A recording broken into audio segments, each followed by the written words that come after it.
భవిష్యత్తులో thermal power ఉత్పత్తిని తగ్గించి సోలార్ పవర్ జనరేషన్ పెంచుతామని తెలిపారు తెలంగాణ ఉప ముఖ్యమంత్రి భట్టి విక్రమార్క. ఖమ్మం జిల్లా వెంకటాపురంలో సోలార్ పవర్ ప్లాంట్ ప్రారంభించిన భట్టి విక్రమార్క విద్యుత్ ఉత్పత్తి వినియోగంపై ప్రభుత్వం పక్కా ప్రణాళికతో వెళ్తోందన్నారు.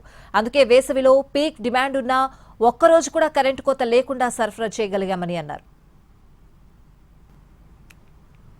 మెగావాట్ పైబడి పీక్ డిమాండ్ పెరిగితే కూడా ఒక్క రోజు కూడా కరెంటు కట్ లేకుండా ఎటువంటి ఇబ్బంది లేకుండా నిరంతరం కరెంటు సరఫరా ఈరోజు రాష్ట్రంలో జరుగుతూ ఉంది.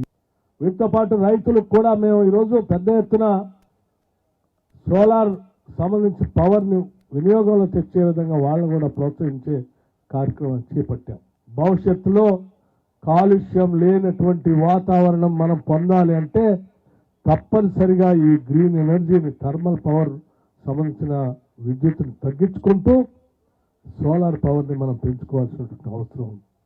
దానికి సంబంధించి రైతులు కూడా రాష్ట్ర వ్యాప్తంగా ఈ సోలార్ పవర్ వాడుకోవటం కోసం పెద్ద ఎత్తున